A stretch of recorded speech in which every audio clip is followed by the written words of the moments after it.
Welcome to Chi-Town Cigar Podcast, the podcast where three Chicago guys light up a fine cigar and get into everything from sports and current events to hobbies, life's little moments, and everything in between. Whether you're here for the cigars, the conversation, or just some good laughs, we got you covered. So grab your favorite smoke, settle in, and join us for laid-back chats with a Chicago twist. Now it's time to put some smoke in the air.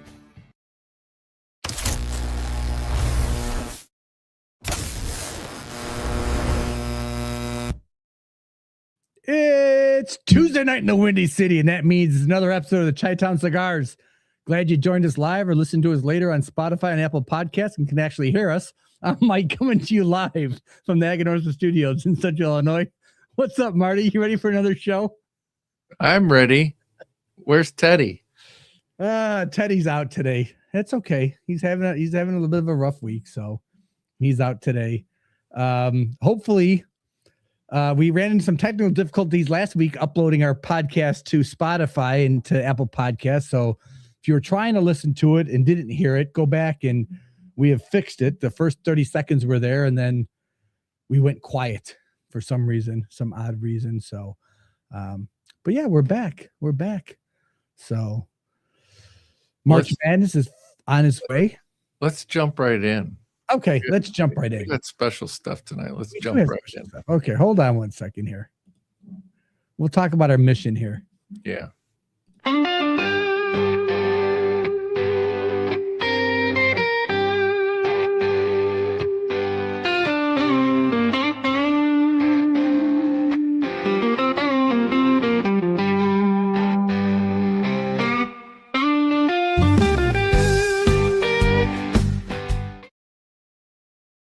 Our mission, the dogs want to thank you for that little introduction quick because they got their bones while we were going through that. Our mission for the night. And I love this guy. There's nothing better than having Fabien from my favorite brand, Aganorsa Cigars, able to join us. Let us bring him on. There he is in all of his glory. What's going on, Fabien? Hey, how you guys doing? It's beautiful weather here in Miami. I've been traveling a little bit. I've been impersonating people, places, but no, things are good, man. Things are good. Thank you very much. I'm honored to be on the Chi-Town Cigar Podcast, so thank you. Sponsored by Aganorsa, Sponsored by Aganorsa, Team Green. Team Green. Sponsored Team Green, Aganorsa. It yes. Is. And I thought it was Team Blue. Fabien is 100% Team Green. 100% Team Green. Yes. So he is the captain. I'll be glad to take the co-captain chair in this one, but yeah. So. It's all you, Mike. All you, Mike. I just give you a little air support once in a while. Oh, it's good. It's good. So it's good. I'm glad we can have you on the show. I'm glad that, Marty's been on a couple of the Aganorsa Acolytes Zoom meetings. He's heard some of your crazy stories, and I thought, it's time we sort of share some of your fun-loving moments with our audience. We have quite a few people here with us tonight. We got Fireborn, good to see you, buddy. TX, always good to see you. Sammy Flo, what's going on, brother? Up there in New York. Mike, I don't know why you want me to be on this podcast. I mean, it's not like I've lived a crazy life or anything. It's just I put my pants on every day the same way, one leg at a time, and I go to sleep in the same bed, other than when I'm in the hotel rooms. But other than that, that's it. Oh, Mike has a spare blue Aganorsa hat if you want one to go Team Blue. We're not talking about that, Fireborn. You've thrown that out there, and this is, guys. First of all, if you're not part of the Aganorsa Acolytes on Facebook, I know a lot of guys aren't on Facebook. If you can get onto Facebook for no other reason but to join the Aganorsa Acolytes, it's a lot of fun. We have a regular monthly meeting, but I've got to ask Fabien. You got to share the hotel story. You've got to share. I don't think I've ever laughed so hard as I did hearing that story. My pain and suffering. I'm so happy that it can make you laugh so much, Mike. I mean, it's crazy. So yeah, it's actually it's pretty funny because about 10 days ago, I was actually right back at the scene of the crime. Oh, I was in Texas. I was in the DFW, Dallas Fort Worth area, yeah. and almost every single day when I was traveling with my rep, we drove past that Renaissance Hotel of that one crazy night, like 18, 17 years ago. I don't even know how long ago. I try to forget this, but it's the only night or the only moment in my life when I was in handcuff that was not pleasurable. So as the story goes, right? So I was before I was at Aganorsa, I worked at Drew Estate, and I was doing lots of events all over the place. I was actually traveling around the whole U.S., working with our reps and showing them how to do events. And some of the events in some places they tend to last a little longer than others, and whatnot. So it was, I believe, it was a Thursday night. So it was a Thursday night, and I'm hosting the event, and the event ends around 11:30, 11:45, and my rep Ryan drives me to the Renaissance. That's right off at one of the freeways. It's a big, beautiful white building, and oh, see, yeah, spent a week in Texas. Yes. Uh, well, so I went up there, and it was probably like a little bit after midnight, right? So after midnight, I check in, and as I'm checking in, the lady behind the desk, she goes, "Oh, you're lucky. You got the last room." And I'm like, "I got the last room. I bet you better have a room for me because I have a reservation." I was getting ready to do my Seinfeld. I don't know if we have Seinfeld fans over there, but you can take a reservation. You just can't hold a reservation. And anyone can take reservations. Well, I was getting ready to do my Seinfeld impersonation, but she gives me the room. She's like, "Okay, this is the room." Now this is like 12:30 at night after a very long day where I just flown in. So a little bit of time change. We're visiting stores left and right. We have a quick dinner, and then we have a 4-hour event, which events they're very tiring only for the sense that I end up talking to all night long, and I mean, a human being can only have so many words per day, and sometimes when I'm on the road, I surpass my daily limit of words, and when I get to the hotel room, I just want to pass out. Well, so I go into my room. And as I'm walking into my room, the first thing I see is like all the lights are on. So I'm like, "Oh, okay, that's kind of weird, but okay, whatever." And I sit down. I just drop my suitcase and my backpack on the table, on the desk, and then I look for the remote, grab the remote, turn on the TV, and I sit down on the little love seat that they have in the corner, and I'm watching TV. And probably a minute or two after that, I hear there's a toilet that flushes, and I'm like, wow, like very thin walls or something. I mean, that's kind of weird that the toilet like is that loud. But okay, all right. I hope that the person in the room next to me doesn't have any problems. It wake me up every time with a loud toilet. So all right, whatever. So I kind of go back to my days and watching whatever news station and whatnot, and then all of a sudden the shower goes on, and I'm like, whoa, okay, all right. I guess we're in tight quarters. I mean, the room didn't look that small, but all right, maybe there's like two pieces of drywall between two rooms. Okay, all right, whatever. But on a side note, I kind of felt bad because my wife tells me I snore. I don't know if I snore or not, but if the walls are that thin, I feel bad for the people sleeping on either side of me because I might be snoring all night. But anyways, then probably 15, 20 minutes later, as the shower turns off, I start looking, and I'm like, wow, it looks like someone sat on the bed. And then I look on the nightstand, and I see a purse on the nightstand. I'm like, what? And as I'm looking at this purse, and I'm like, am I dreaming that this purse is there, or is there an actual purse, or what? As I look back and I move my head towards the TV, the bathroom door opens. And when I tell you this lady that was like in her 70s, maybe she was in her 70s, 80s, 90s, something like that, and she was wearing a towel around herself, and she like looks at me like a deer in the headlights, and I look at her like a deer in the headlights, and then she raises her hands and she's like, rape, rape. And as she starts yelling rape, her towel just falls off, and I'm like, no, no. It's an image that has been burned in my corneas for the rest of my life. Oh, You know, you think that one movie, What About Mary or whatever, that movie, you think that was bad? Well, you multiply that by 100, and that's what I saw, right? So I mean, it was very bad. So needless to say, she runs like I'm sitting there and I'm just in awe, and she runs towards the other side of the bed, and she grabs the phone and she dials operator, and she's like, rape, rape. So I'm like, what are you doing? Like, what are you doing? I'm literally, what are you doing in my room? Like that, that's what's going on. So next thing you know, security comes in, and they're like, they come in, they don't even say anything. They just come straight towards me and start like grabbing me. And I'm like, whoa, hold on. Let me grab my stuff. So I grab my suitcase. They grab my suitcase and my backpack. And I'm like being walked down to front desk. And at the front desk, the PD department came in, and they're like, oh, this is him. So instantly they're like, hands behind your back. And I'm like, what is going on? Like, I have a reservation. What's She's like, oh no, yeah, no. We got called in, criminal rape. I'm like, I didn't touch that lady. I mean, at that time I was much better looking. That was like 18 years ago. I mean, I could, have the attention of another woman here and there. I didn't have to like sneak into an 80-year-old woman's bedroom.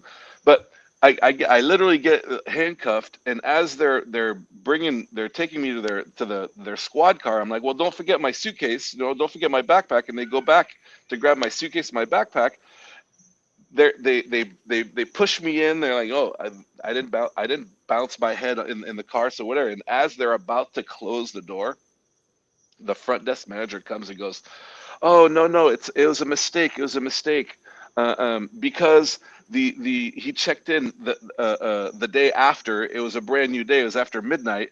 She was supposed to click some little thing in the click. The room was filled, and she never did when the lady checked in before midnight. So it showed that there was an invoice. So they're like, oh no, we're very, very sorry. You can have your room. And I'm like, yeah, no, I don't want my room. You're getting me a room somewhere else. The funny thing is, like my rep, phenomenal rep, and he was tired too. But the next morning, I'm like, hey, can you pick me up at the courtyard down the street? So he's like, yeah, no sweat, no sweat. So as he's picking me up in the courtyard the next morning, he's like, I could have sworn I dropped you off somewhere else last night. I'm like, oh, I got a story for you, my friend. Yeah. So needless to say, I made a reservation at a Renaissance, and I spent the night at a courtyard. So I got a lot of Marriott points. Let's just say that. Oh, when I first heard that story, I can just picture the look on your face and the look on her face, and there's some strange guy in her room. Yeah. Oh my gosh. Yeah. And that was one of the things when I started telling that story, like people interpreted it wrongly. And then when you have a Instagram handle as Dirty Fabien, they're like, my man, that's Dirty Fabien. Yeah. I'm like, no, that's not Dirty Fabien. No, not at all. Like, no, that's like poor person in the wrong place, wrong time, Fabien. That's what that is. Yes, it is. Oh my gosh. Yeah. Well, before we get any further into the show, what are you smoking tonight, Fabien? Okay, so I was running around all day, and I actually literally grabbed a cigar, and I'm smoking. I don't know if you can see it, but it's a Corona Cigars 20th anniversary that Aganorsa made. So they made a certain amount of boxes. I think 500 or 1,000 boxes for Jeff Borshowitz, Corona Cigars in Orlando. And we made the cigar, and it's actually so far so good. I mean, very earthy. You get that spice. It's probably 100% Nicaraguan from our farms. But yeah, I mean, it's got all the Aganorsa tobacco and the flavors that you're used to. But I thought I'd try something different here. Yeah, Marty, what are you smoking? I am smoking the Supreme Leaf. This is my man. All right, last year's blend or size. Yeah, nice. And Hey, you know what? Since I like to give away stuff, and there's a certain 6'7" guy not here trying to stop me. So I have we're gonna do this thing right here. So I'm wearing this very special hat. I don't know if you could see this hat right here. Can you the can you see strawberry. that? Yes. Okay. Okay. Do you see that? Yes. The first person that tells me what this hat is all about, I will send them a Aganorsa ashtray. Nice. There you go, Okay. guys. Start Googling away. The strawberry. The strawberry. Yes. And it's not a fruit. No. No. I'm smoking. I gotta say, this might be my favorite Aganorsa cigar.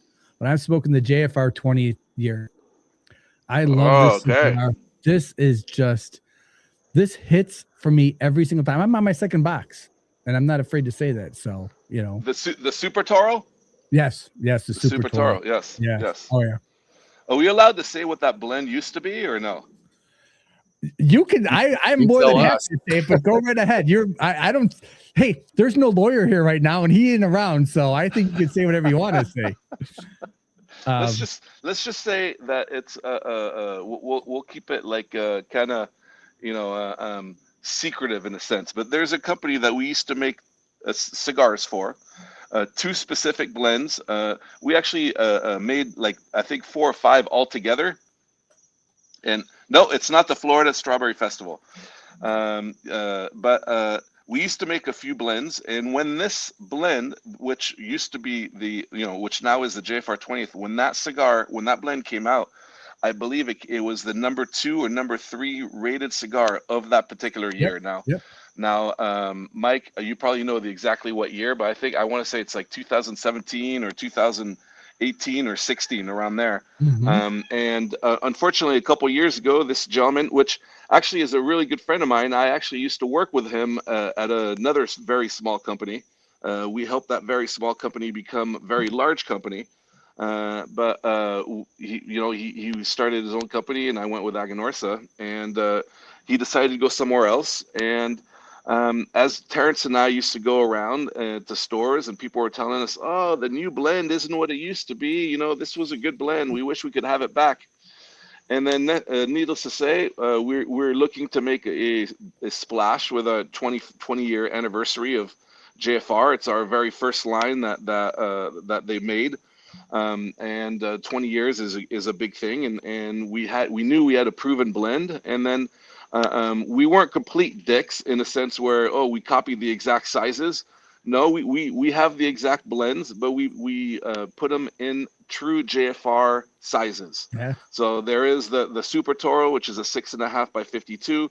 The Titan is a 6 by 60. There's a 7 by 70, and there's even a El Chiquito 4 3/4 by 70. They're all box pressed. Yes. So funny enough, the 7 by 70 doesn't feel like a 70 box pressed, and the 6 by 60 Titan doesn't necessarily feel like a 60 when you smoke it. It actually feels like, to me, when I tried a 6 by 60, it actually felt like a 54 or 56. Yeah. So yeah. No, you could say you really built upon those blends, if you get my clue. Yeah. Mm-hmm. I think it's a very wise description. Yeah. Very wise. Yeah. Yes. Yeah. So. Yep. Yeah. So, Fabien, obviously, you're doing you're taking a lot of the pressure off of Terrence, and he's not having to travel as much. But I love the fact that you're traveling to Europe a ton. I mean, I knew the cigar industry was big over there, but I think I've learned more through you and some of the travels that you've had, because you were big. Last year was big in Germany for you, right? I mean, you spent quite a bit of time in Germany. I spent 41 days in Europe last year. Yeah. And you got to understand that, I joined Aganorsa June of 23. Mm-hmm. And one of the first things they asked me to do was, hey, we want to try to sell our cigars internationally. So I'm like, okay, all right, that's fine. What were your sales internationally before I showed up? And they're like, $250,000. I'm like, all right, $250,000 last year, last quarter, like what? They're like, no, $250,000. I'm like, okay, I get that, but like what? No, $250,000 since we started Aganorsa back when we started making cigars in 2005. I'm like, Okay, slow growth. All right, perfect. Like, I think I could double that in a year there, Eduardo. Don't hold me to it, but I think we can. So, well, the very first time that Aganorsa showed up internationally was at the Intertobac show, which is the big tobacco show in Dortmund, and that was in 2023. Yeah. So I'm out there and I'm visiting and I'm talking to people. Now, why did they ask me to do international? Because again, for that very small company I used to work for before, I actually opened up their first 34 countries when that small little company got bought out by the largest tobacco company in the U.S. There was one stipulation, and they wanted strawberry show. Nope, no, Nope. no, nope, nope, Keep going, nope. Matt. You're doing good. Keep going. Strawberry. Uh, Here, should I give him a hint? I don't know. Yeah, no. My wife used to play Animal Crossings during COVID. I think her island is still somewhere out there, but since I already knew what was going on, I had made some friends. I called some of the distributors that I had already known, and they're like, "Oh, you're behind this line now. We're behind you," and we started doing it. I had to put the brakes on very fast because when I went down to Nicaragua, I realized that when I had an order for Germany, they literally grabbed boxes off the container that was supposed to head to Miami and to ship them to Germany. And I'm like, yeah, no, we can't really like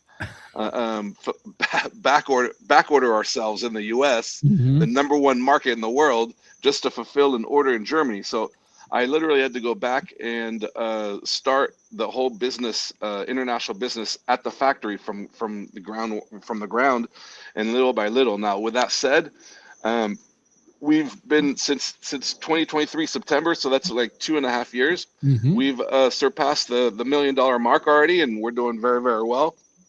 Where our first orders took 10 months to deliver, now we're probably around five months. The goal is to be between 90 and 120 days, because it's all about selling cycles, right? So if you're selling, if it takes you 10 months to get an order out, you almost only have one chance for one sale per year. If you get it down to 6 months, then you have two potential chances. And the goal is to do 90 days, because if you have 90 days, you have potentially 4 times. Now, I don't want to stress the factory out so bad so quick. So our goal is to be around the 120-day mark, which would give me three chances a year to place orders. And that's, most distributors, they place like probably 2, 3, 4 orders a year. So yeah. Yeah, it's awesome. Yeah, and then obviously the news that came out this week, actually came out Monday, is the new Supreme Leaf sampler that is going to have 2 exclusive cigars that were for Europe, for the international market. Well, so there's 2 things going on. One is the Supreme Leaf sampler, Mm-hmm. and the Supreme Leaf sampler is literally one of each of the vitolas of the 10 vitolas that Aganorsa has launched. I think there's a couple years where there are 2 that came out. I think it's been a 7-year process, Mm-hmm. but now we're up to 10 with the Toro 109 head. That is the 10th one. So this summer we're going to release a sampler with the 10. Now, simultaneously, Eduardo and Terrence kind of forced me, because I'm selling. Let me take a step back. The biggest problem with selling internationally is registrations. You have so especially in Europe, where they have a thing called track and trace. They want to know where, from the origin of every box to where it ends up in whatever store, whatever country. Hmm. So in order to do that, you need to get a certain registered number from the EU. And in order to get that number, you have to register your cigars. Now, the problem is it's not necessarily costly. It's just registering, but the process takes about 4 to 6 months to get that registry number. Wow. So if the Supreme Leaf blend is a phenomenal blend, and it does really, really well in the U.S., and we want to share that with the whole world. But I couldn't do it the same way we did it in the U.S. by every year re-register a new size, because there is still a little bit of cost associated to some countries, and registering and making a cost for a one time where I sell 50 boxes, and if it costs me 500 euros, that's pretty much my margin, and I don't necessarily make that much money on any of the boxes. So what I did is I will do Supreme, but I took two sizes that at the time will never be released in the US. And we had the Inter Robusto, which is a 5 1/4 by 54, and we have my favorite actually, the Euro Toro, which is a 6 by 50. And we've been selling those cigars internationally, and they've been really doing really well. The Robusto size is actually the #1 selling size internationally that we have, and then the Toro is our #2. Well, Terrence is like, well, there's a lot of people that want it in the U.S. I'm like, tough. It's international. Well, we're not really releasing a new brand this year at the show, so we need to get the numbers. I'm like, I don't really need to get the numbers, but I know you're going to stress out if we don't get the numbers. So what are you asking? Well, can we do like a one-time buy that anyone who comes in, they could buy a certain amount of Robustos and Toros? It's a one-time thing. I'm like, no. And I'm like, okay, all right, whatever. So at the PCA, which is in a month, stores, retailers that go to the PCA will be able to order the Inter Robusto and the Euro Toro one time. And then, later on, most likely they'll be shipping in May. So mid to late May, early June delivery in the stores. So you might see them in the stores. And it's literally, I was promised, again, a promise, but it was pinky promise. But he didn't want to do the double pinky. He only wanted to do one pinky. So I don't know how much that promise is, but it's a one-time thing. So you will see it. And there will be there's a quick little change, and it's actually funny how the change happened, because our German distributor is our biggest distributor in Europe, and they wanted the cigars. They came down to the factory, and they're smoking the cigars, and literally they're looking at the bands, and they're like, we can't sell cigars with P color bands. I'm like, what? Yeah, this is a P color band. I'm like, well, it's our Supreme Leaf band. Well, we want this. We want to sell these cigars, but you need to change the band. You need to change the color. I'm like, well, we can't really. This is the blend. This is the way it is. So what I did is actually I took the three colors. So in the U.S. colors, the color scheme is yellow, orange, purple. I just rotated them. Yep, there you go. Orange, yellow, orange, purple, and then in the international, I rotate it a little bit, so it's still the same three colors, but the round part is orange, then it goes purple, and then that very thin line at the bottom is yellow. So I'm like, I'm like, Germans, you're still selling cigars with a P color on there, but it's just less P. So, my gosh, how fickle my people are over there in Germany. German, yeah. I'm like, you put mustard on everything, but you don't like yellow. Okay, all right, I see how it is. Yeah, exactly. Oh my god! Didn't you grow up in Europe? Like you lived there, or you grew up there in Switzerland? Who, Mike did? You? Oh, me? Yes, I was born in Switzerland. I was born in Switzerland at the age of 9. My whole family moved to the U.S. We moved to a little city or little town in Connecticut called Wilton, Connecticut. We lived there for 4 years, and then as my dad was climbing the corporate ladder, we ended up in Southern California in Yorba Linda, and then I moved out and lived in Irvine and Orange, but lived in California for 23 years, and then I've been in Miami ever since March of 2010. Wow. Did you like living in California? Yes. Well, I mean, it's your high school years, college years. I really loved it because my first job was undercover security at Disneyland, and I love that. So yeah, it is. Now, as you grow older and there's more things that are more important to you than they are when you're 20 years old and 15 year old, whatever, you start seeing that, the Golden State is not necessarily so golden, and not necessarily, not to talk too much politics whatsoever, but it was a very, let's just say, business unfriendly state. Yeah. No, absolutely. I bet there's some stories there for undercover security at Disney World. None. There are none. No stories. No stories. I don't know if there's stories that we can share. Can we share a story on YouTube that we're not afraid to get back to the wrong people? None. There- There are no stories. Yeah. Again, That's for you guys to join the Aganorsa acolytes and hear the stories that may or may not have happened. yes. Where you get Fabien uncut. Yes, Yes, exactly. yes. Yes. Yeah. I highly, again, I might have some direct involvement in the Aganorsa Acolytes group, but it is fun to get story time with Fabien on an Aganorsa Acolytes Zoom call.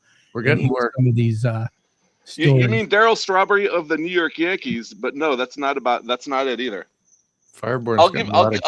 I'll give you a hint. I'll give you a hint. Let's go through. He's got like 3 or 4 guesses stacked up here. So you Oh, okay. Strawberry throwback shortcake? strawberry No, shortcake? not strawberry shortcake. No. Strawberry Strawberry- Statement Book, No. Strawberry Roan no, movie. No. I don't even know If you what look, there, one of the keys Oh, it's a crown. There's a crown on top of the is- strawberry. is behind the strawberry. Oh, Is behind the strawberry. is that bars? Is it a jail cell? That Well, let's just here. I'll give you guys a hint. I'm a big English Premier League fan. oh, okay. My team is Chelsea. Strawberry doesn't have anything to do with Chelsea, but it may or may not have to do with another team from the EPL. Sammy, he wants the guess. What everybody's trying to do is guess what the logo on his hat right there, the strawberry with the crown with the 2 bars behind it means. If you can guess that, Fabian's throwing a 5-pack in there. So, No, an ashtray. or an ashtray. I'm sorry, an ashtray. Woo, sorry, ashtray. Ashtray. Yes. So there we go. Yes. So, obviously, sales for Aganorsa are picking up overseas in Europe. I mean, it's fantastic to see. And at the same point, you're making a lot of connections out there, which I think is only going to help build and grow the brand. I mean, it's fantastic to see. The funny thing is people know about our tobacco. The people who are in the tobacco, the people that spend all their time looking at the websites and they dive deep of trying to figure out which farm the tobacco is from, this and that, whatever. They understand that the people who smoke like leaves and whatnot, they truly taste when a blend has Aganorsa tobacco, and that's because of the way we ferment our tobaccos is completely different than any other way. Mhm. Which I don't know, maybe Terrence has told you or whatnot. I don't want to repeat any of this stuff, and I could tell the story if you want or whatever, but it's known. So the fact that people are, it's pretty cool because people are actually looking to represent us, to distribute our cigars, because they've either are distributing other companies that uses our tobacco, or they're looking for something a little bit different. Because the funny thing is, Aganorsa is still kind of looked upon as a boutique, and Really? and my boutique. So my tagline is, we're the biggest, smallest company you've never heard of, right? Because smallest, because a lot of people still don't validate an anniversario and okay, maybe JFR, but half the people who smoke JFR don't know that's an Aganorsa tobacco or Aganorsa made cigar. Kind of like the same people who smoke Guardian of the Farm, if they don't pick up the box and look at the bottom, they're like, who makes Guardian of the Farm, right? So so we're working on associating those lines with Aganorsa a little bit more, and I've challenged Terrence to try to figure out a way of actually doing it, because it would help the overall picture. But there's people who want to differentiate themselves, and they like little boutique companies. They're and at the same time, we make boutique brands, Mhm. but at the same time, we're also a boutique, which is pretty cool. So JFR isn't necessarily looked upon as a boutique, but the validation, the anniversario, the signatures, the Guardian of the Farms, all those are still considered boutique. So it's kind of like the best of both worlds. Sammy Flo's chiming in here. He says, Okay. Fabian ran on the field during a soccer game with no shirt on and a tatted strawberry in his back. No. that's more than a couple hours in jail, by the way. If you do that in Europe, Yeah. you could be gone for a couple days. Man, Yeah, it's they take that very seriously. Yeah. a pub outside of James Stadium, St. James Stadium. Oh yes, my man got it. Yes. Of course, So of course, Matt Brugger would get it. So Mike, you'll have to get me his address, and Yes. I will send the ashtray tomorrow. But the Strawberry is actually a bar or a pub that is right outside the St. James Stadium, which is where Newcastle plays. And now there are rumors. I can't confirm them. I actually went there, and you sit down. But the beer, Newcastle beer, was created for that pub. Oh wow. So it's the place where every single, if you're a Newcastle fan or you go see a game, and you want to take part of homage. Ever since the stadium was built, the bar was actually built before the stadium. And why is it called Strawberry? Because Newcastle, as the name Newcastle, the whole city was actually a castle, was fortified. And the different gates that were open to the outside were named by what was growing on the other side of those gates. And way back when, there was strawberry fields on the other side of the gates, hence the Strawberry Gate, and hence the strawberry. So yes. So congrats, my friend, and you're the new proud owner of an Aganorsa ashtray. Awesome. Yeah. Now, are you excited about World Cup? I mean, World Cup kicks off this year. Wow. Yes and no. I mean, being from Switzerland, I'll be wearing red the whole time and go Switzerland, and I can tell you exactly what's going to happen. So in the group stage, Switzerland's going to win 2 out of 3 games, maybe tie the second game, or maybe win it. Maybe they'll go 3-0, maybe they'll go 2-0-1, and they'll qualify for the knockout stage, and then they melt, just like the 2 things that are famous for Switzerland. Cheese and chocolate. We melt in the knockout stages, and we never get there. So at least I could say, we're one of the top 16 teams in the world, but I can never say we're part of the top 8, right? And if we ever get there, it would be the greatest party, and it would be chocolate fondue and cheese fondues for like weeks. But yeah, so I'm excited because every team at the beginning of the World Cup always thinks that they have a chance. But ultimately, it's always the same 3 or 4 teams that make it at the end, and it's just like, whatever. Luckily, my mom is French, so when Switzerland gets knocked out, I'd kind of root for France. Oh, there you go. She didn't talk to me for like 2 weeks when Switzerland actually knocked France out of the Euros like 8 years ago, but we've gotten over that. We talked it out, so we're good.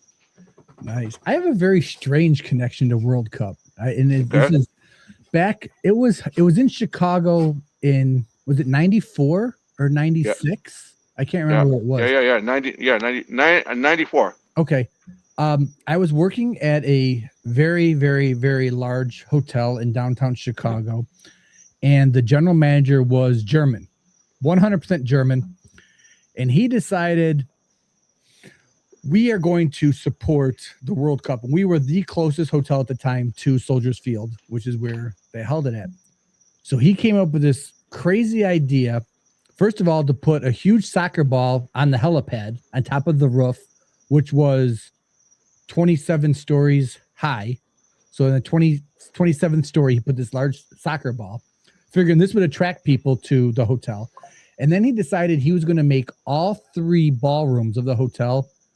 I'm going to butcher this, but it's no different than butchering something in Spanish. A beer stube in all 3 of these ballrooms. So he figured, this is it. We are going to be the party hotel for the World Cup. So all these plans are made. I was in security at the time, so you can identify with that. And we're putting together these plans thinking, oh my gosh, what are we going to do? You get, drunken soccer fans are a whole different category. The hooligans. Yes. And so we're like, okay, so we have all these plans together. We're talking with Chicago police, letting them know. So the World Cup kicks off. Get these bars open, get these beer stubes going. The first day we had 100 people between 3 ballrooms. The second day we had 10. By the third day, he cut it down and said, okay, we're going to this one small little ballroom. It's big. And I kept scratching my head going, what did this cost us? What did this cost us? And I had no idea. I mean, I wasn't a soccer fan at the time, so I had no idea. But I'm thinking, man, I think the World Cup in Chicago died a miserable death. I don't think it took off the way Richard Daley at the time had planned for it to take off, and it was a catastrophic failure on quite a few parts. Well, the thing, if you look at the history of soccer, because of the World Cup in the '94, then the next year MLS got started. Yep. And their MLS has been starting to do real well, and some clubs are going up and they're doing real good, and now they've kind of doing their own version of the Champions League, which the Champions League is the champions of all the European leagues. They play against each other. They do the same kind of Champions League with the teams in Mexico and Central America and all that stuff. And so they're trying. The problem is the MLS attracts either young kids out of high school and college, or the retired guys. And I could just look over there by the airport where FC Miami is going to start their season in a month or two, and then they have 3 retired Barcelona guys in the team, and FC Miami is actually doing really, really good. So I mean, yeah, okay, one of them's Messi. Okay, all right, Messi's great, but if you look at the game, if you're a fan of the game, he's not playing soccer. You have 11 guys on each team, and the ball goes back and forth, this and that, whatever, and then Messi forgot that there's a whole field. He only plays like half the field. So, yeah, he makes great passes and free kicks and all that stuff. Really, really cool. But the same thing could be said with Ronaldo, right? So all those people, all those guys who have won it all and the pinnacles, they're all coming for, their last paycheck in the US. And that's very, very cool. But at the same time, it's always lessening the growth of American soccer. Yep. And that's the problem is first of all, it's, second, an American athlete is phenomenal. It's the top athlete in the world. And the problem is all the younger generation, even though we all grow up and we play soccer, there's more soccer camps and soccer games when we were growing up in junior high school and all that stuff. Once they go into high school and college, they see, I can't really make that much money, or if I want to make money, I gotta go play in Germany, or I gotta go play in Italy and all that stuff, and then that's a whole new thing. And then the teams, and look at it, the teams that go very, very far in the World Cup are the teams that have 3 or 4 people who actually play on the same team, the same club team. That's why for many, many years, Germany was one of the best teams, not necessarily because they had the best athletes, but their 4 and 5 guys on the team were all in Bayern Munich. So they already knew exactly where they were going to be, when they were going to be, and they already had been playing all this time, because the national teams, they get very little time playing with each other. So that's the thing. Spain did a really good job because for the most part, all their players were either Real Madrid or Barcelona, and that's where they won. They won 2 Euros and then one World Cup in like a 12 year or 8 year series. But now it seems like all the Real Madrid players, there's hardly any Spanish people on the Real Madrid players. Yep. So there's right now the best group of people is England. If you look at team by team, the English team should technically win. Yeah. But there's no team out there that has more than one. I can't think of a team that has 2 English players on there.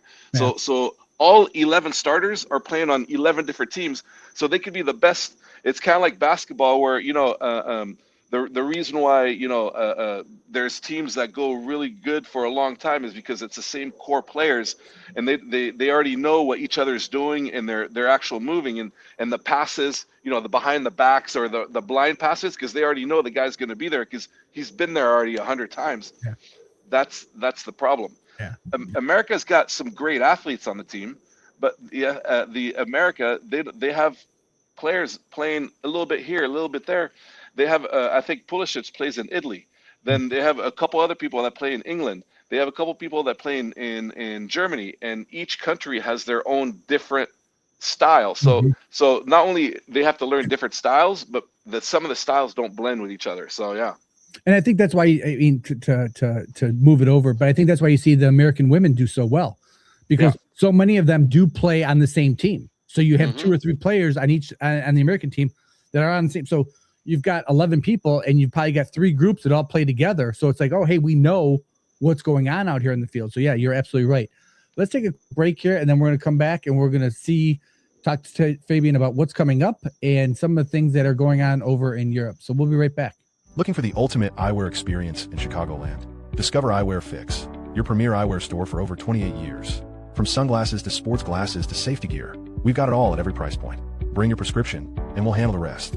Our appointment-only office offers a private, concierge-style experience tailored to your busy schedule. Call or text Chris at 630-853-4167 to book your visit and see why Eyewear Fix surpasses expectations. Eyewear Fix, where style meets precision. Get your fix today.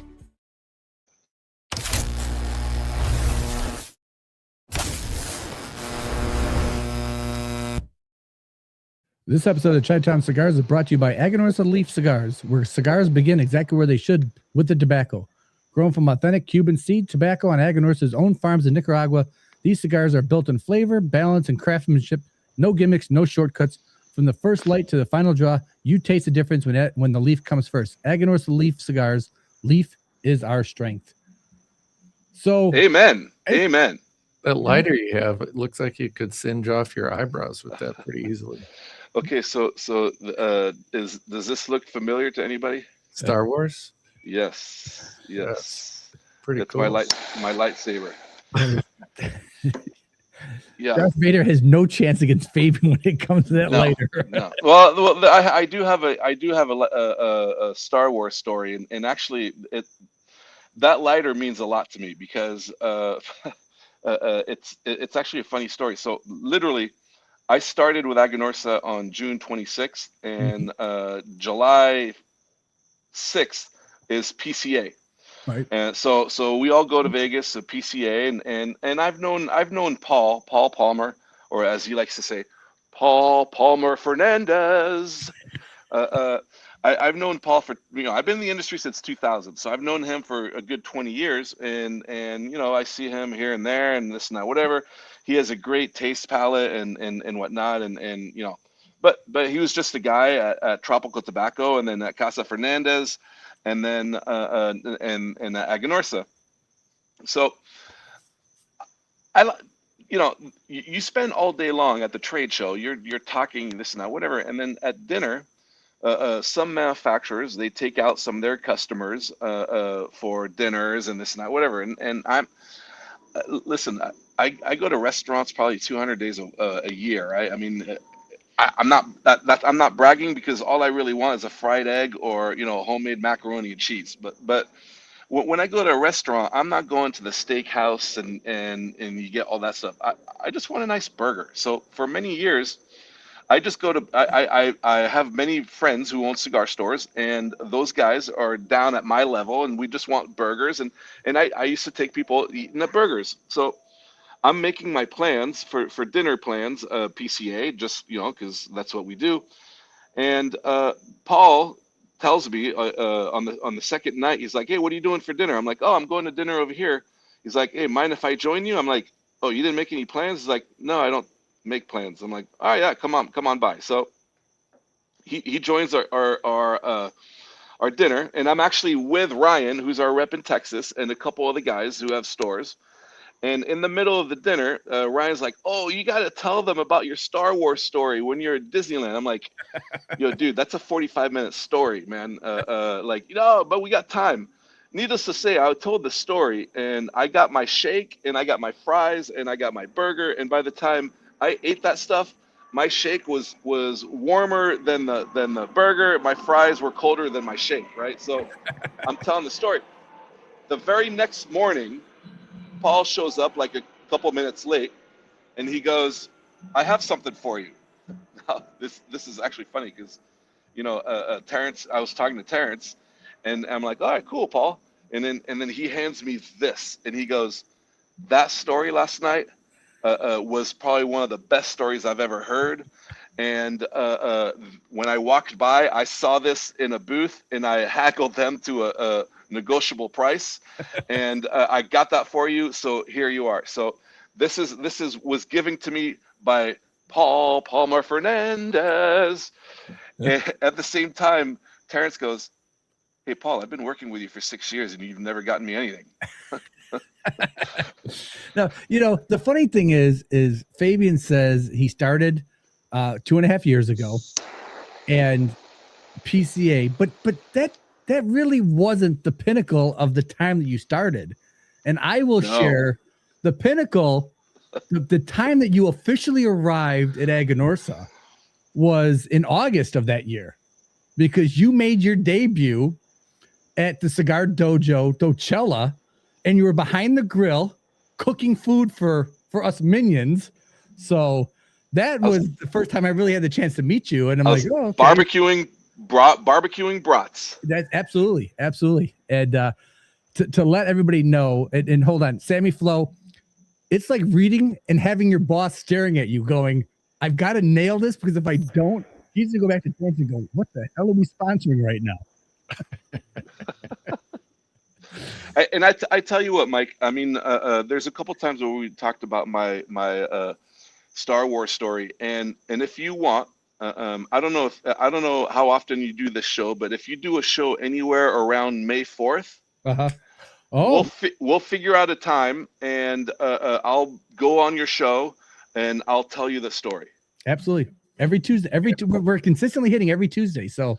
Okay, so whatever Tuesday, whatever Tuesday it is, closest to May 4th, I'll be on there, and you guys will hear about this Star Wars story, and this will make a lot more sense. Yes. No, it's but we had the chance of meeting Fabien back at Rocky Mountain Cigar Fest back in 2023, and then the next day after Docella was the beer crawl, and several of us decided we weren't going to be partaking in that. So we decided we're going to venture out. We're going to find a lounge. So we went out to this lounge called the Smoking Cave, if I remember it correctly. Smoking Cave. We walk in, and there's Fabien by himself enjoying a hookah. Yep. And it was like one of these things. A hookah too. Yeah. And it was one of these things you're like, you sort of see a movie star and you're like, oh, he's in his zen. He's in his own little moment. Don't bother the guy. Just let him sit there and enjoy it. And that's the caterpillar from Alice in Wonderland. What is he doing here? Like, remember, we're sort of sitting there and it's like, nobody wants to, it literally was like a movie star going, don't bother the guy. He's in his moment right now. He just got done, and he's got to go to Rocky Mountain and the next day and talk the whole time. So it was quite hysterical. Well, I thought maybe he didn't want to be caught smoking a hookah, so I was just no, I'm proud. I mean, when I'm in Miami, every night I end the night with smoking a hookah. Until my wife, who's Catholic, tells me that Lent is coming in and you have to give something up for 40 some days, and I'm like, oh man. Okay, I'll what do I want to give? And she's like, it's got to be something that that you do every day, something that really means, because that's how you show God that you want to do all this stuff. And I'm like, all right. So the first year, I gave up sugar, so no sweets. And as a Swiss guy who eats chocolate all the time and twice on Sunday, that was very, very tough. The second time, so last year I gave up bread, because I've been known to eat sandwiches every single lunch, and I love bread. There's no bread baskets are afraid of me because they get emptied very, very fast, right? If I go to the Cheesecake Factory with anyone else, I get my own bread basket. But so I gave that up. And then this year I'm like, well, what am I going to give up? You know, I've already done the 2. I'm like, you know what? I'll just challenge myself and I'll give up smoking hookah. So I haven't smoked a hookah since that Wednesday. And I have like 10 days left, and I can't wait for my first hookah on Easter. But yeah, I smoke hookah, and what I've witnessed is, what I see is, you smoke cigars, right? And you understand cigars, and you get the intricate, the different flavors of tobacco. But for me, at least, where some days I smoke 1 cigar, some days I smoke 10 cigars, some days I try 20 different cigars just to see what it is, and usually after the 3rd or 4th cigar, they all kind of start tasting the same. So I light up a hookah, and I mean, it's completely different because I'm a mint guy, so I love mint. So it's mint and this and that, whatever. So as I get great big cloud of smoke, but I also like break down all the things that, you know, the over and over of cigars, and then that very next cigar I smoke after a hookah is like delightful, is enjoyable. It's also a completely different smoke because hookah you inhale, cigars you don't, right? So I wouldn't suggest trying a hookah just on your own. You know, not that you need to be a professional or anything, but like if you try the first couple times, you might start coughing like crazy because, you know, your throat gets dried up and whatnot. It's always fun to smoke a hookah with a newbie because, you know, oh yeah, I'm a professional. Yeah, sure you are, buddy. Sure you are. But yeah, no, I mean, so yeah, it's not that I'm not proud. And actually, when I worked for Drew Estate for 20 years, and then I stepped away, and then during COVID, my buddy and I we actually did on Facebook the Happy Smoky Hour, because we realized when COVID hit and everything was shut down, we still had friends all over the U.S. and all over the world. And instead of writing messages back and forth, like and spend, you know, 8 hours on Facebook answering messages, I'm like, you know what? I'm just going to create a time, a 90-minute period where we're smoking a hookah and we're telling stories and whatever. So I ended up doing the Happy Smoky Hour for almost a year. Wow. Every Tuesday, and no, it was fun. So yeah, it was really, really cool. But yeah, go for it. I was gonna say I want to clip this because I want to make sure. So just so you know, Mike Stepankevich, and I don't know how to pronounce his last name, so that's how Mike Powers told us to say it. From Postania Cigars is Catholic, and according to him on his podcast, he said he researched this because he gave up. I think he gave up chocolate this year for Lent, and he researched this. He said, according to everything he found, that on Sundays you can break your whatever your Lenten give up, and you can enjoy that thing that you gave up on Sundays. He said he's researched this. Now Mike Powers questioned him on this, and he said, listen, I'm telling you, it's true. He goes, I Googled it. He goes, it's true. On Sundays you can break your fast and you can smoke a hookah. I'm not telling you to do it now, but I'm just telling you that's according to what Mike said. That was information I needed to know 4 weeks ago. But yeah, now I see the light at the end of the tunnel. I'm 10 days away. So yeah. They grilled him on this for about 10 minutes, and he swears up and down that you can break your fast on Sundays during Lent and enjoy whatever it is that you gave up. I was a diehard Catholic from birth until probably high school, and no, the worst part with my family was my dad decided for Lent we were going to get up every morning at 6 a.m. and go to 6:30 mass. So picture my mom, my dad, and 4 boys, all under the age of 12, going to church, and we would sit there in the front row with 5 nuns behind us, and that was it. There was nobody else in the place. And I'm like, Dad, you're killing us. 5 days a week. It was like, oh my gosh. So Teddy's watching as a guest now, so he says come to Illinois for hookah. Yeah, and he also says awesome. Palmer. Did you say Powers again? I probably did. I probably did Powers. But the thing is like smoking hookah goes straight down to my core, because I've been in the industry since 2000, and before Aganorsa I was with Drew Estate, and for the first 15 years at Drew Estate I was the non-traditional cigar guy. So I smoked acid cigars, I smoked the naturals, I created Deadwood.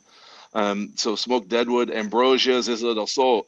I mean, I was there when we launched the Liga Privadas, and people were giving, oh, try this, and I'm like, yeah, it's not sweet. Like, yeah, I'd rather smoke my natural dirt. I mean, that's really how I got my nickname, Dirty Fabien, is because I was chain smoking through dirt boxes. Wow. So that's how it is. So anytime I can get some smoke with some sweetness, I mean, I'm all up for that. Now I still smoke a non-traditional cigar once in a while. I actually helped create or worked on the new Cuba Superior, which is an all Nicaraguan long filler with a sweet tip. So that's a nice little break, especially if you drink coffee in the morning. That's a nice little combination. But yeah, I mean, now I'm more, I like to say where I graduated from the children's table to the adults table at Thanksgiving. But yeah, I still enjoy like sweetness and whatnot. So yeah, Did you ever smoke the Windy City when you were at Drew I, Estates? yeah, the Windy City, and also I was part of working on the deep dish. Oh, okay. Yeah. Yep. Yeah. Two great cigars. Sammy Flo wants to know, what is the best Swiss chocolate? So the traditional is Lindt chocolate. Oh, That is probably the best. Now, as a Swiss guy, I will tell you there's a little caveat to it. Belgium truffles, the little chocolate truffles, are to the next level. But Belgium truffles are good. You can only eat one or two or three, and then you're just maxed out because it's just an overwhelming flavor. If you're just talking about eating a chocolate bar, I mean, you can eat the Lindt chocolate. There's a chain that's popping up in local malls. I forgot what the name of it is, but they have a whole bunch of different chocolates, and they do chocolate barks, so a whole bunch with fruits and nuts and all sorts of different chocolates, and that's really phenomenal. It all has to do with the milk, the milk content and the creaminess of the milk. And during my time after I left Drew Estate and before I joined Aganorsa, actually I went back to Switzerland for a couple months, and actually I took a chocolatier class, and I passed that chocolatier class where I actually have a certificate of chocolatier from the Swiss government, meaning that I can actually get a job in any chocolatier and actually walk in that on that first day, and I know what I'm doing. nice. So it's a pretty cool thing. It's really good. Sammy Yeah. loves the Lindt. He's gonna Yes. find the truffles now. Awesome. I was Yeah. in So yeah. Switzerland a couple of years ago, and we toured the Lindt factory. It was a Okay. great tour. If you ever get a chance to go do that. Well, the best one, the oldest one, because Lindt bought the original. But if you go to Switzerland, there's a little town called Gruyere, which that's where there's Gruyere cheese, and this little town has three amazing things. Number one, it has the old castle, and if you walk into the old castle and then you look immediately to the left as you're walking in, you're gonna see an alien bar. What do I mean by alien bar? Well, the guy who actually wrote the movie Aliens is from that area, and he actually recreated a bar in which the old alien. You walk into that bar. It's a little bar, and everything. If you feel like you just walked on the set of Aliens. It's like the aliens. I mean, it's the craziest thing because the castle itself is from like the 12th century, like 1200th century, and then you walk in and you feel like you're on an alien spaceship. So that's one. Number two is one of the oldest cheese factories, and that's where Gruyere cheese comes from in the name. And then number three is the original chocolate factory in Switzerland, and you can walk through that factory, and they teach you how chocolate is made. They give you the whole history of chocolate and cocoa and all that. And then it's almost kind of like the Willy Wonka moment at the end. You're just you're walking in and you're seeing the machine. So you're seeing the milk, you're seeing the crush the cocoa, and all of a sudden it goes in this machine, and then you see it move around the molten chocolate, and then you see it put in little squares, and then next thing you know, 30 feet up, it spits out a little piece of chocolate that's wrapped up, and then you can just eat that stuff. Wow. I will tell you, Toblerone, which Toblerone used to be a big time Swiss. That company got bought by a Serbian company. and I'm not saying that it's bad chocolate now, but if you want, there is a change in taste because that chocolate is now made in Serbia. And if you want to see if you have the real Toblerone or the fake Toblerone, the real Toblerone has a picture of the Mont Blanc, which is one of the iconic mountains in the Swiss Alps. And now, because that chocolate is not made in Switzerland, the Swiss government will not allow the Toblerone company to put that picture of the mountain on the packaging. Wow. Yeah. Sammy Flo's got a question here. He wants to know, do you ever come to New York or New Jersey for Aganorsa events? I have some bad news. I'm kind of barred, I can't really go. I mean, I'm a Yankee fan, right? So I would love to go to New York and do some events, and go to New Jersey and do some events and all that stuff. But there's another gentleman in our company who is from New England, and he likes to spend all the time that we have 11 territories, and we try to hit each territory at least twice a year. And both times in that territory, he likes to go up there because then he spends a couple extra days with his family. But eventually, I'm going to break down. I'm going to, either tell him to miss a trip, or I'm just going to go around him and schedule something with our rep for New York and schedule it myself. So I don't have anything in the books. I have done a couple events there when I was at Drew Estate, but I haven't done anything at Aganorsa.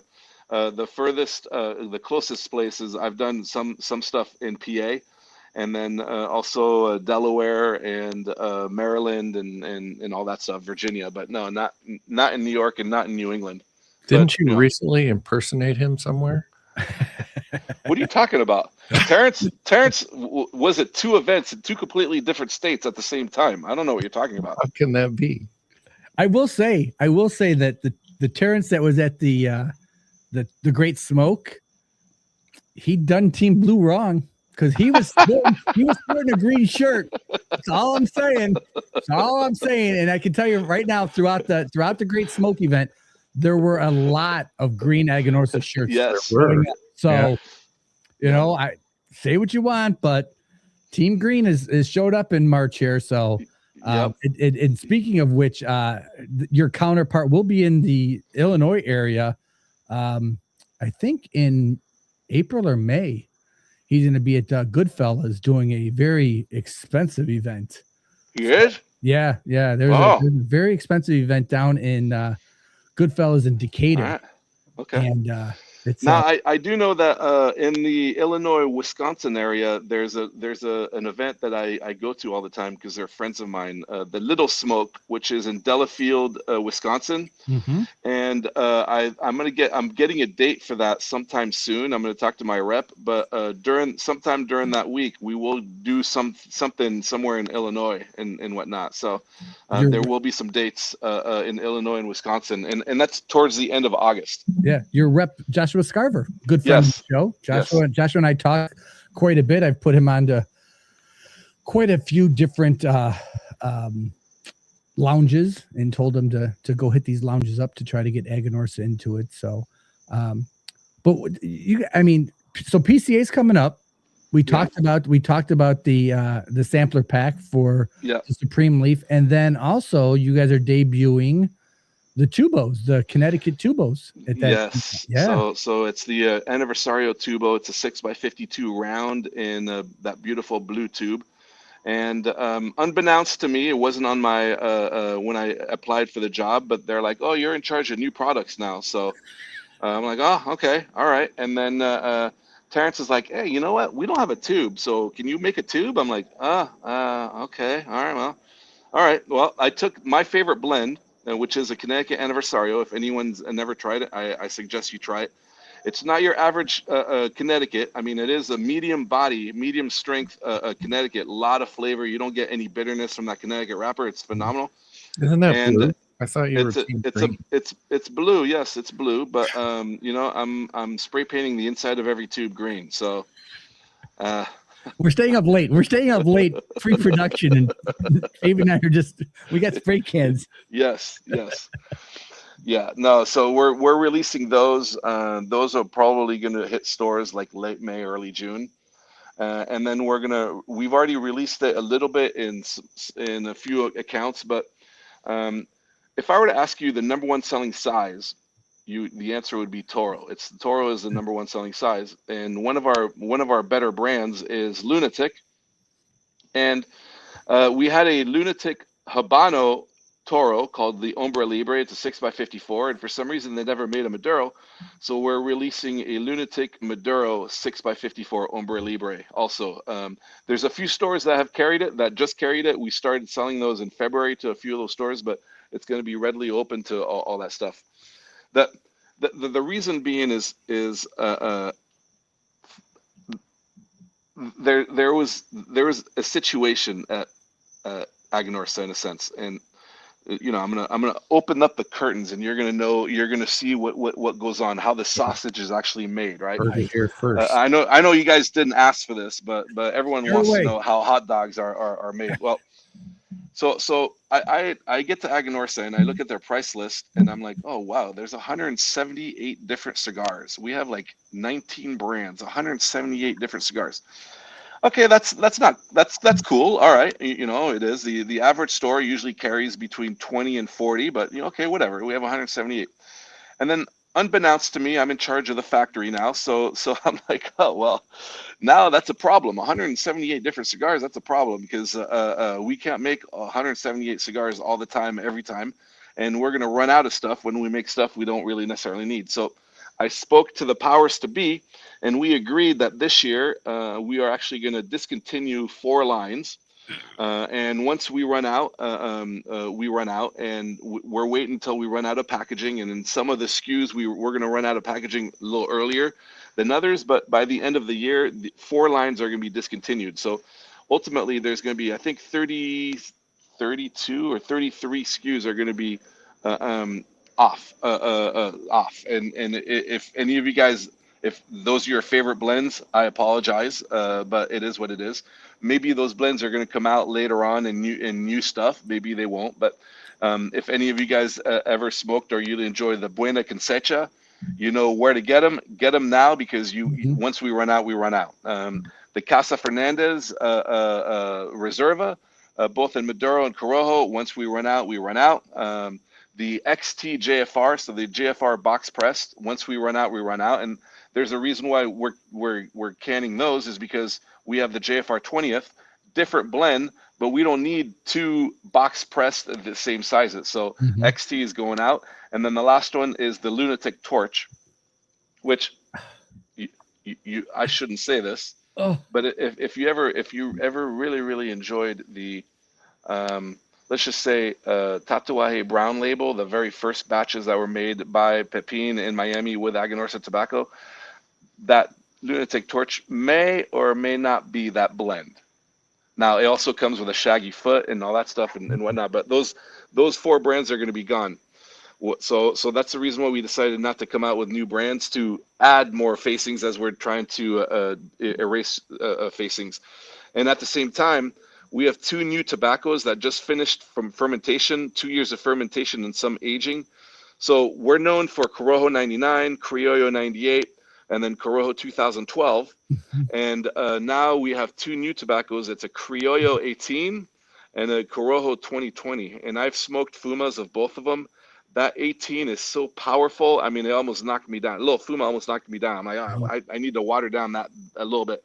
But when I tell you I smoked that 2020 and I got flavors I've never had out of tobacco, and that's from someone who smokes hookah, I've gotten flavors in that Corojo 2020 that I've never had. It's so enjoyable. I could smoke a little fuma of 2020 like by itself. So instantly I was down at the factory in January for Pure Sabor, and now I'm working on blends using both or one of the 2, and we're going to release next year 1 or 2 lines using those 2 new tobaccos. So it's interesting you mentioned that. So is that going to change the whole fuma experience? Will you guys start adding those 2 fumas into the experience? Yeah. Oh, that's going to be fun. That's going to be a lot. And I mean, it's going to be up to the store. And what do I mean by that is, I'm not going to bring fumas of 2020 if the store doesn't carry the brand that has 2020, right? So So it's going to be up to our reps and up to the store, because I'm sure by now most of the stores have done fuma tastings, and they've done fuma tastings of both or all three. So in a sense, in order to do a new or a fuma tasting 2.0, you're going to have to bring in some of the two new blends. So yeah, that we're working on that. Yep. Yeah, that's awesome. That's awesome. Yep. So as Fabien said, and I will brag myself because this came up during an Aganorsa Acolytes event. The 176 SKUs that are out there. So we were talking about that, and Fabien threw a challenge out there and said, how many SKUs have people? And these are the diehard Aganorsa people. And we were going through, and there was 30, there was 40. I think a couple people hit 50, but yours truly hit 90. Yeah. And now I'm at 91 because I did find a SKU I hadn't smoked before. So I threw that in there. And I'm like, so nice. That's compliments in the dojo. If you're not part of the dojo, Cigar Dojo, as you smoke a cigar, you can record it, and it will then move it into that brand, and then you can go back and check your leaderboard and see how many of the different SKUs that you've smoked for each of those brands. So I was pretty shocked that I had smoked that many different Aganorsas. So I'm on the hunt for other ones. I know that they're gone, but yeah. So a little bit ago, you alluded to the fact that Aganorsa ferments their tobacco differently. Yes. And I don't think I've ever heard that story. I know that Terrence didn't share that when he was here last, so I'd like to hear that. That's too bad. We didn't pay him for that part. Here's the thing, right? So before I tell you, I'm not here to tell you that I've been to every factory. I've been to 7 different factories in Nicaragua. I've been to 3 in the Dominican. I've been to 3 in Honduras, and I've been to 2 in Cuba. Okay. And I actually created a small thing for Drew Estate called Cigar Safari, which I was actually bringing people down to the factory and gave them the whole tour of the factory and all that stuff. All right. So with that said, the process of fermentation is the process it's a key process, because it's the tobacco is grown, it's picked, it's air cured. And then from the time where it's air cured, then you have to ferment it to then start being able to either age it or use it to roll it. And that fermentation turns the golden brown colors to darker colors and maduros to dark leaves. And it also burns off all the bad juju in the leaves. If you've ever smoked a cigar and you get that ammonia flavor, it just means that tobacco wasn't fermented properly or not long enough. All right. So you could pick whatever your favorite company is, and we can go down to the factory, and I could show you a Polone. And a Polone, just so you see what a Polone is. Polone is about 10,000 pounds of tobacco, and it's made of bunches of leaves. And each bunch of leaf is 50 leaves. Okay, and it's just piled up. The size of your average Polone is kind of like the average size of a sedan car. That's how big it is. Okay. And there's a chart, and there's a thermometer that gets stuck in the middle, and they read the temperature of what's in the middle, because the fermentation is almost like compost, where it gets hot in the middle, and that's where the fermentation is, and that's done with the pressure of all the leaves on top of it. And whatever factory you go to, you're going to see the chart, and then the guy is going to go, oh, our Polones go up to 125, 130 degrees. And then when it gets to that point, we have 48 hours of deconstructing the Polone and reconstructing it right next to it, which is rotating. So all the leaves on the top are now on the bottom, all the leaves in the middle are on the outside or on the inside. And they do that. And that's a process that every manufacturer does, probably every 4 to 6 weeks. And if you're lucky enough to be at the factory while they're doing that, you'll see them, a bunch of guys grab the bunches of leaves, and they'll either spray water on it, or they'll take those bunches of leaves and dunk them in buckets of water, wring out the water, and then reconstruct the Polone right next to it. Okay, and then they do that every 4 to 6 weeks. And then they tell you, oh, this whole process, we do this in about 9 to 12 months from now, that tobacco will be ready. So their fermentation process is 9 to 12 months. Now we can all go in my magical school bus, and I could take you to the Aganorsa factory, and I could show you the same Polone. It looks exactly the same. It has the same thermometer. The chart looks ideally the same. And I go, look, our charts, our Polones only get to about 112 to 115 degrees. And when it gets to that temperature, then within 48 hours, we rotate the tobaccos. So we do the same thing, but we do not use water. So we were taught the ways of the old Cuban ways, the ways the Cubans have been doing it for 350 years before they messed everything up 30 years ago. Okay, so it's the old Cuban ways, which the Cuban ways, the number one ingredient for fermenting tobacco is thyme. Every other manufacturer, their number one ingredient is water. Okay, why? Well, the Cubans truly believed that water was the arch enemy of tobacco. Now you're like, well, that's kind of weird, because each manufacturer kind of wets the leaf a little bit before they roll it, and that's true. That's the only time we add water to the leaf is when we're rolling the cigar, because try rolling a cigar with completely dry leaves, that thing's going to explode and you're never going to get a cigar. Okay, so that's the only time.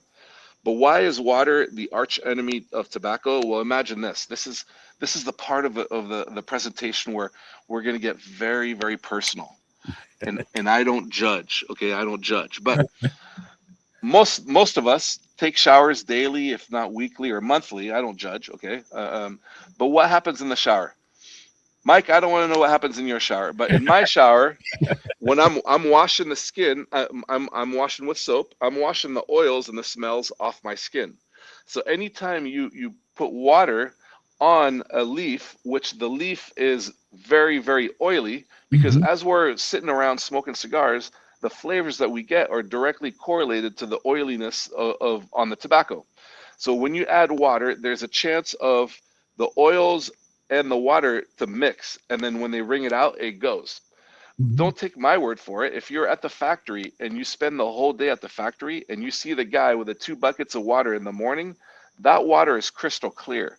And at the end of the day, or after when they're done doing that Polone, that water is probably as dark as coffee.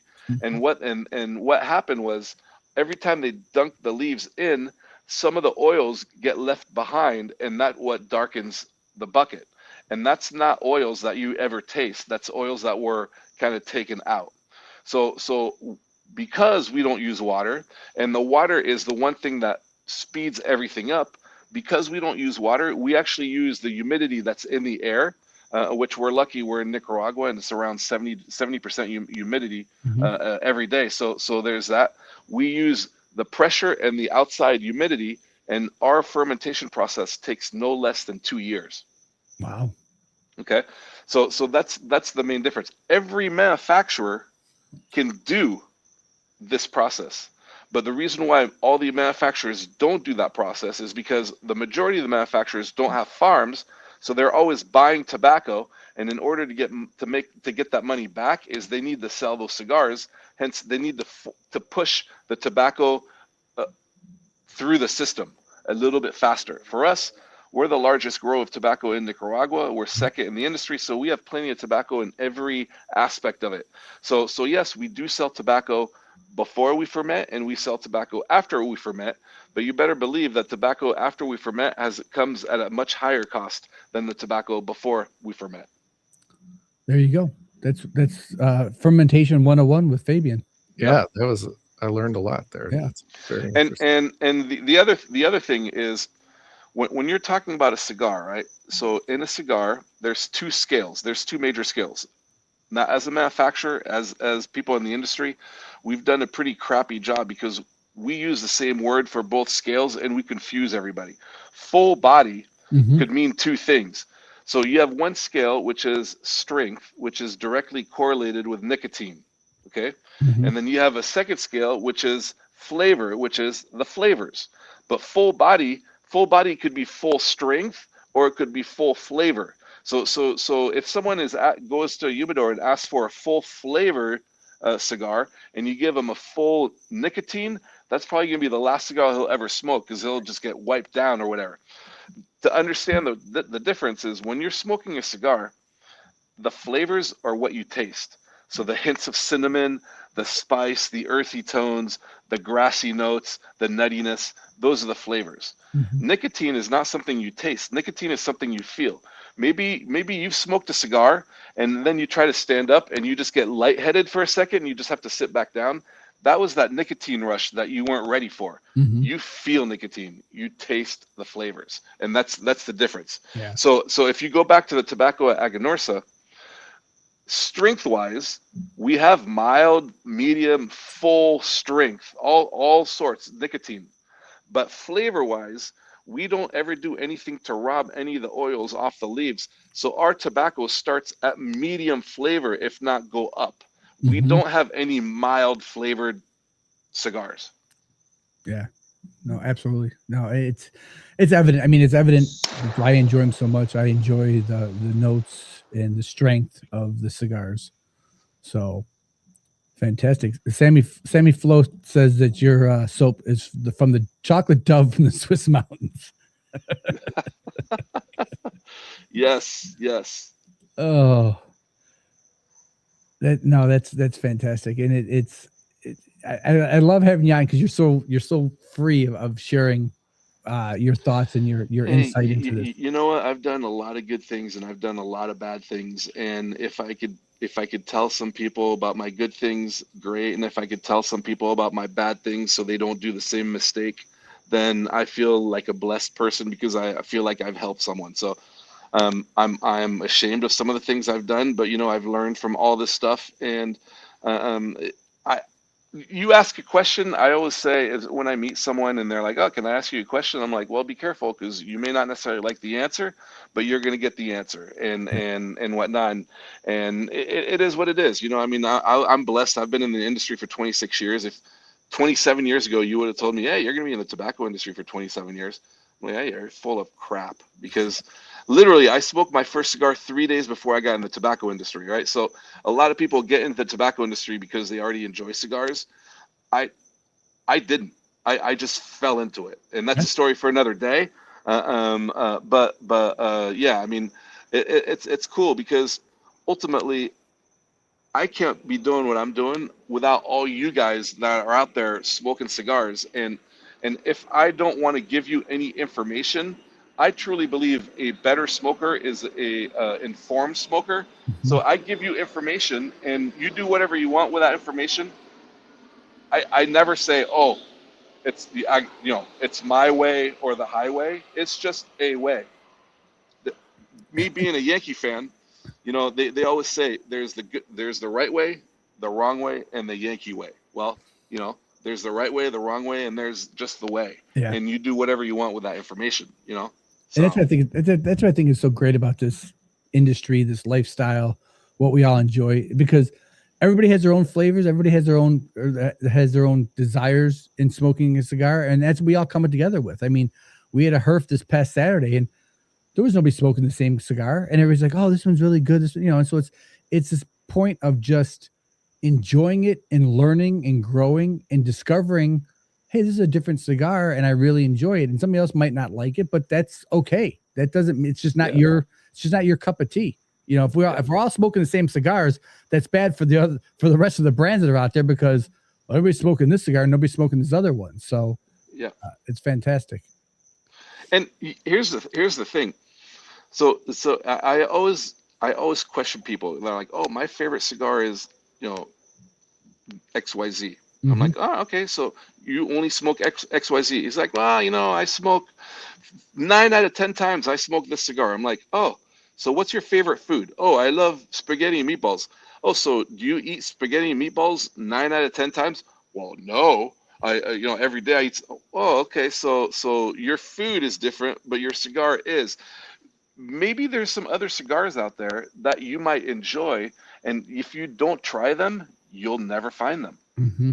So yeah, of course I want you guys to smoke more Aganorsas, but at the same time, there's a whole bunch of different flavor profiles, and it's like a double-edged sword, right? Because you might be a full-on Aganorsa guy, and then you're gonna try go try another line. Maybe you're gonna enjoy that line better, or maybe worse. Maybe but you won't know. And the coolest thing is with the up and coming generations, where before it was, oh, I smoke what my dad smokes, or I smoke what my grandfather smokes. Now, people, there's so much information out there, and they want to try the new cigar. And as an industry, it's kind of tough because people always coming in going, the what's new cigar. I want to smoke the what's new cigar. Mm-hmm. And as a manufacturer, I want to get a foothold on a shelf, and I want that shelf to, that box to just keep producing over and over and over and over. I don't want to keep reselling a brand new cigar. That's a lot more work, but we have to do that sometimes. Yeah. And at the same time, we have to look at things and go, oh, well, you know what? This brand maybe ran its course, and we need to pivot. And some companies do that a lot faster than others. Yeah, and I know that Aganorsa is a boutique brand, maybe in Europe. Here in the U.S., I don't think so. But we've had a couple of boutique brands on our show, Pastania, Patina, and those guys really.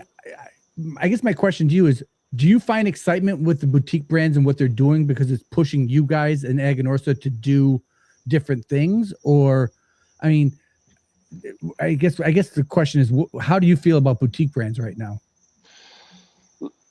It's exciting because you never know. There's so many different points of view. There's people with different new outlooks, and they bring new things. I mean, 25 years ago, a boutique brand was Drew Estate, and they came out with Acid. Yeah, and it took a little bit of time. But Acid revolutionized the whole industry, and the industry is so much better now because of Acid. And you're always looking at the new stuff, and some things will work out, some things won't work out. But you always understand, and you always get ideas from other people. Now you don't want to like just rip off the idea and whatnot. But ultimately, at the end of the day, you're only as good as your tobacco, right? So that's the thing is. Boutique brand, they could have the best idea, but sometimes if they don't have the cash flow up front, they're not necessarily have access to the best tobaccos. right. Oh, so yeah. so you have to understand all that, and this industry is an industry of stories. And what do I mean by that is, yes, there's a cigar, so it's this cigar right here. I could tell you the best story, or I could tell you the worst story. Hopefully, if I tell you the best story, you'll want to try the cigar. But ultimately, you're going to try the cigar, and if this cigar isn't good, it's not going to keep selling itself. Mm-hmm. So the key is to have a good story with some sort of truth, because there's some stories that there's like half an inch of truth, and there's some stories that are completely true. But there's a story that captures an idea of, oh, you know what, that's a cool story. I'm going to try the cigar. But then that's the onus on the master blender and the manufacturer to do the best they can on that cigar, on that tobacco, and roll that cigar. And if the story gets you to that cigar, and then that cigar keeps you there, then you know what? That's phenomenal. And there's so many stories, and I'm sure this year the PCA, that's when new people pop up, and there's when new brands are, and I enjoy. I wish I had a day where I could walk around the PCA and see all the different things. Unfortunately, I'm very, very busy guy, and I barely have any time to check things out. But yeah, I mean, I enjoy hearing the new stories and whatnot, and I enjoy looking and trying out new cigars, because if a manufacturer tells you he only smokes his brands, he's full of crap, because he has to understand what else is in the marketplace. Because if some guy comes up to me and goes, hey, I only smoke Ashton VSGs, and I've never smoked an Ashton VSG, I don't know what in my portfolio I could push him towards that he's going to enjoy. Yep. So all the manufacturers, maybe they're smoking a competitor's cigar in front of you. They just smoking a cigar with no band. Maybe that's that. But every manufacturer tries different cigars from different people. Yeah. Jay's got a question. What boutique brands does Aganorsa Blender grow for? Okay, so we make about 80% for Illusion. Mm-hmm. We make about 75% of Warped. We make 100% of Viaje. We make two blends for Gurkha. I don't know if you consider Gurkha a boutique or not. And then as far as as far as tobacco, I mean, we sell tobacco to HVC. We used to make HVC before Rainier decided to open up his own factory, and he buys predominantly a lot of tobacco from us. We sell tobacco to Eric Espinoza, Espinoza Cigars. You know, like things like that. Like these aren't boutiques, but JC Newman Fuente is the biggest purchaser of our tobacco right now. Number 2 is Oliva. Number 3 is Drew Estate. You know, those aren't boutiques, but we grow a lot of tobacco. I mean, on average, it's anywhere between 225 to 250,000 pounds of tobacco a year. Yeah. We use about 20 to 25% of it, and my goal is year after year to use more, because ultimately the company makes more money when I sell you a cigar. But right now we make so much more selling leaf, which is fine. So, you know, I mean, there's not necessarily too much stress of selling cigars because we're selling the leaves. But there's you know, there's people knocking on our doors every week when they're looking for tobacco. Yeah, I mean, and you guys, I mean, one of the ones, obviously Black Star Line. I know you guys sell a ton to Black Star Line, so they, you know, so there's a lot out there. Which Eric is a crazy guy. Like every time I see him every 4 or 5 months, and he never recognizes me. Now, sometimes I have a wig on, sometimes I have a beard, sometimes I have a mustache, but every time I hey, what's up, Eric? He's like, do I know you? I'm like, yeah. So I warned him because I just saw him at Underground, and or should I say Terrence saw him at Underground.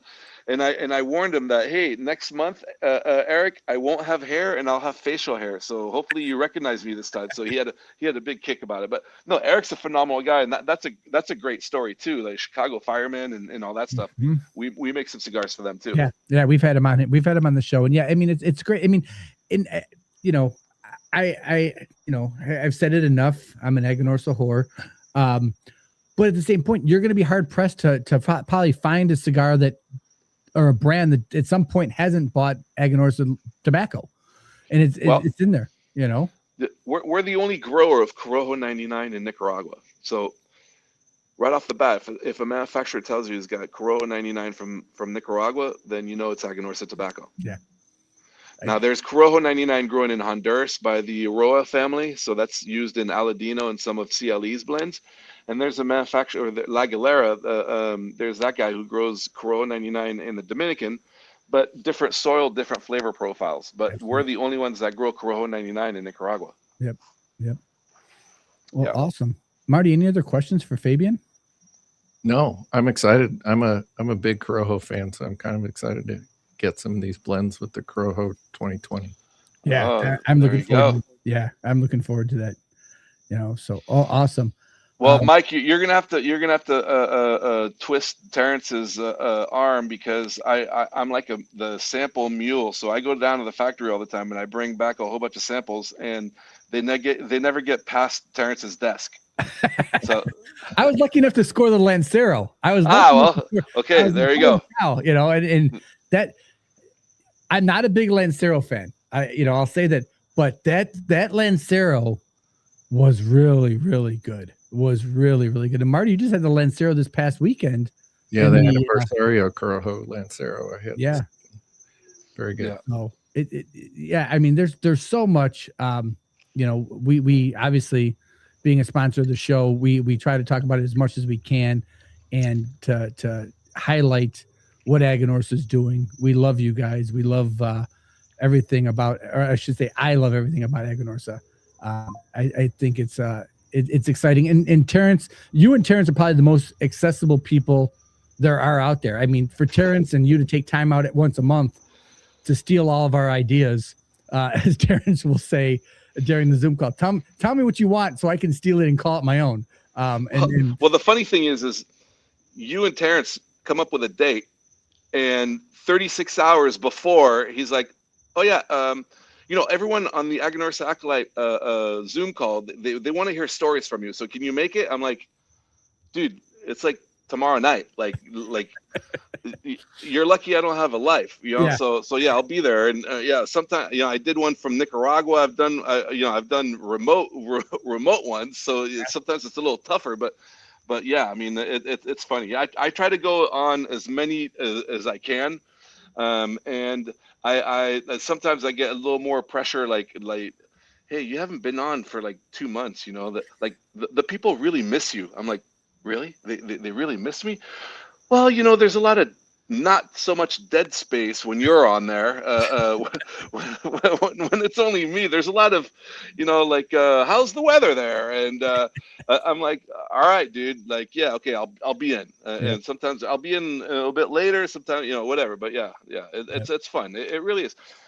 And again, it's dried up, rolled up leaves. It's not brain surgery, right? So I mean, whatever, like you have some fun with it, and the people who are, there's a lot of egos in this industry, and not to pat myself on the back, but right now the number one brand in this industry is Deadwood. Mm-hmm. And I kind of created it, but who cares? Like, Right. I still put my pants on the same way I did before I made that cigar, and I'll still put my pants on the same way 10 years from now.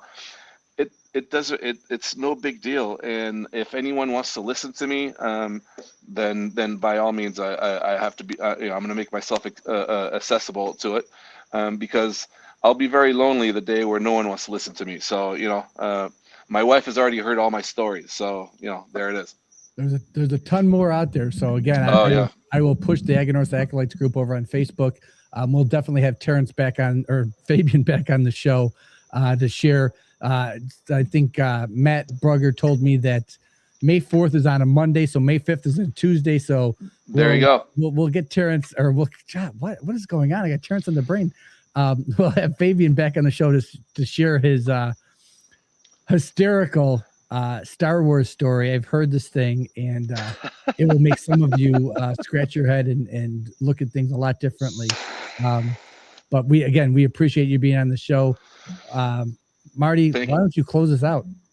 All right. Yeah, we've had a great show. Thanks for sharing all your wisdom with us. And I don't know what we got planned for next week, but we'll figure it out. Something. And until then, everybody, put some smoke in the air. Good night.